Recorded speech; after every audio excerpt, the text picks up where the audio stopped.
एक खिलौना मांगती थी मैं, और पापा पूरा घर खिलौने से भर देते थे। मेरी एक मुस्कान के लिए वो अपनी सारी थकान छुपा लेते थे। आज जब ख्वाहिशें बड़ी हो गई है और मैं खुद कुछ देने लायक हुई हूँ, तब समझ आता है पापा सिर्फ चीज़ें नहीं देते थे, अपनी पूरी दुनिया दे देते थे। सच में पापा जादूगर थे। बिन मांगे ही सब कुछ ला देते थे, बिन बोले ही सब कुछ समझ जाते थे। चप्पल टूटने से पहले नई चप्पल आ जाती थी। दिवाली की शामों में साइकिल पर बैठकर घूमना, रंग बिरंगे गुब्बारे फोड़ना, मीना बाजार के झूले, सब कुछ आज भी याद है। कुछ भी नहीं भूली हूँ मैं। स्कूल का वो पहला दिन आज भी आंखों में बसा है। मैं पापा के पीछे छुप कर खड़ी थी। पापा ने मेरा हाथ थामकर धीरे से गुरुजी के हाथ में देते हुए कहा था, मैं इसे बहुत पढ़ाना चाहता हूँ। ये जितना पढ़ेगी मैं इसे उतना पढ़ाऊँगा। बस आप इसका ध्यान रखना। ये बिन माँ की बच्ची है। इसकी माँ इसे 3 साल की उम्र में छोड़कर चली गई थी। तब से मैं ही इसका माता और पिता हूँ। उनकी उस बात का मान रखते हुए मैंने दिल लगाकर पढ़ाई की। उस दिन सुबह मेरे जागने से पहले ही पापा उठ चुके थे। जग्गू काका, जो हमारे घर के केयरटेकर थे, उनसे कह रहे थे, जग्गू, बिटिया के जागने से पहले सारी तैयारी हो जानी चाहिए। जब मेरी आँख खुली तो घर कुछ अलग ही लग रहा था। पर्दे और चादरें नई थी। गुलदस्ते में ताजे फूल सजे थे। अगरबत्ती की खुशबू से पूरा घर महक रहा था। मैंने पापा की ओर देखा। वे मुस्कुराकर बोले, तुम्हारी नई नौकरी लगी है ना, इस मौके पर मैं अपने कुछ खास दोस्तों और रिश्तेदारों से तुम्हें मिलवाऊंगा। एक छोटा सा गेट टुगेदर भी होगा। तुम्हारी मम्मी को मेहमान नवाजी बहुत पसंद थी। वो बहुत अच्छा खाना बनाती थी। लोग उसके हाथ के स्वाद की खूब तारीफ करते थे। हर रोज किसी न किसी का आना जाना लगा रहता था। मगर उसके जाने के बाद लगा जैसे सब हमारे घर का रास्ता भूल गए हो।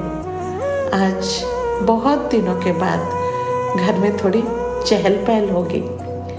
मैं पापा के सीने से लिपट गई। उनके आंखों से बहते आंसू सीधे मेरे माथे पर गिरे। मैंने उंगलियों से उनके आंसू पोंछ दिए। पापा बोले, बेटा सामान याद से रख लेना, सर्दी का मौसम है और मैंने सुना है वहाँ बहुत ठंड पड़ती है, अंगीठी भी जलानी पड़ती है। मैंने कहा, रख लूँगी पापा, आप परेशान मत होना। बस वादा कीजिए कि आप अपना ध्यान रखेंगे, समय पर खाना और दवाइयाँ लेंगे। वे हल्के से मुस्कुराए। ठीक है मेरी माँ।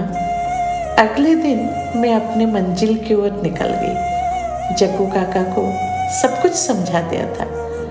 रोज समय निकालकर पापा से बात कर लिया करते थे। पापा को हर महीने पेंशन मिलती थी। मेरी हिम्मत नहीं होती थी कि मैं उन्हें पैसे भेजूं। इसी दौरान ऑफिस के काम से मुझे कश्मीर जाना पड़ा। वहाँ की एक पश्मीना शाल मुझे बहुत पसंद आई। मैंने सोचा ये पापा के लिए मेरा छोटा सा उपहार होगा। वो इसे देखकर बहुत खुश होंगे। मैंने तय किया कि साल के अंत की छुट्टियों में घर जाऊंगी। पापा से मिलना भी हो जाएगा। वीकेंड में मैं घर के लिए निकल पड़ी। 3 महीने बाद पापा से मिलने जा रही थी। मन में हल्की सी घबराहट थी, लेकिन चेहरे पर अलग ही खुशी थी। मैं उन्हें सरप्राइज देना चाहती थी, इसलिए कुछ बताया नहीं था। दरवाजे पर पहुंचते ही पापा की खांसी की आवाज आई। जग्गू काका गुस्से में कह रहे थे, आप मेरी बात सुनते ही नहीं, मैं बिटिया को फोन पर सब बता दूंगा। पापा ने नाराज होकर कहा, देखो जग्गू, उसे कुछ मत बताना। उसी नोकझोंक के बीच मैं अंदर आ गई। मुझे देखकर दोनों चौंक गए। मैंने कहा, पापा आप बहुत दुबले हो गए हैं, क्या हुआ है आपको? कुछ नहीं बिटिया, उन्होंने बात टाल दी। फिर जग्गू काका से बोले, बिटिया के पसंद का खाना बनाना, और मुझसे कहा, तुम थक गई होगी, खाना खाकर आराम करो। मैं उन्हें उपहार दिखाने वाली थी, लेकिन उन्होंने मुझे रोक दिया। बहुत थक गई हो, सुबह बात करेंगे। हमने साथ खाना खाया और मैं सोने चली गई। करीब रात के 2 बजे जग्गू काका की घबराई हुई आवाज से मेरी नींद खुली। बिटिया, आपके पापा कुछ बोल नहीं रहे, हमें उन्हें अस्पताल ले जाना होगा। मैं उसी हाल में उन्हें अस्पताल लेकर गई। पापा बस नम आंखों से मुझे देखते रहे, मगर कुछ कह नहीं पाए। डॉक्टर ने जांच के बाद कहा, बेटा तुम्हारे पापा के पास समय बहुत कम है, उनके दोनों गुर्दे खराब हो चुके हैं। मैंने उन्हें किडनी ट्रांसप्लांट की सलाह दी थी, लेकिन उन्होंने साफ इनकार कर दिया। वे सिर्फ तुम्हारे लिए ही खुद को जिंदा रखे हुए थे। वे तुम्हारी माँ से बहुत प्यार करते थे। उन्होंने दोबारा शादी नहीं की। तुम्हारी माँ के जाने के बाद उनके जीने की चाह ही खत्म हो गई थी। इतने में नर्स भागती हुई आई, डॉक्टर साहब, शर्मा जी की हालत बहुत बिगड़ गई है, उन्हें आईसीयू में ले जाना होगा।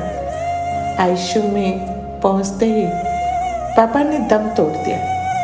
मेरे पैरों के नीचे से जमीन खिसक गई। मैंने और जग्गू काका ने कुछ रिश्तेदारों की मदद से पापा का अंतिम संस्कार किया। सारी रीति रिवाज पूरे होते ही रिश्तेदार एक एक करके चले गए। रह गए सिर्फ मैं और जग्गू काका। काश मैं पापा को वो उपहार दे पाती, उनके साथ थोड़ा और समय बिता पाती। मुझे पापा के संघर्ष के दिन याद आने लगे। वे रेवेन्यू डिपार्टमेंट में काम करते थे। तनख्वाह ज़्यादा नहीं थी, मगर पुश्तैनी घर होने से गुजारा हो जाता था। फिर अचानक माँ बीमार रहने लगी। जो भी जमा पूंजी थी इलाज में खर्च हो गई। अंत में माँ चल बसी। माँ के इलाज के लिए पापा ने पुश्तैनी घर तक बेच दिया। माँ के जाने के बाद हम किराए के मकान में रहने लगे। उसी समय पापा के बचपन के दोस्त जग्गू काका हमारे साथ रहने आ गए। उनका कोई नहीं था। धीरे धीरे उन्होंने मुझे और पापा दोनों को संभाल लिया। पापा की आमदनी में हमारा गुजारा हो जाता था। मुझे स्कॉलरशिप मिलती थी, इसलिए पढ़ाई में ज़्यादा दिक्कत नहीं हुई। एक बात मैं हमेशा महसूस करती थी, पापा और जग्गू काका के बीच किसी बात को लेकर बहस होती रहती थी। जब मैं पूछती तो दोनों बात टाल जाते थे। बाद में समझ आया कि उनकी बहसें असल में पापा की बीमारी को लेकर ही होती थी। वे जी तो रहे थे सिर्फ मेरे लिए। आज समझ आती है, पापा सच में जादूगर थे। सब चुपचाप सहते हुए भी उन्होंने मुझे जीना सिखाया।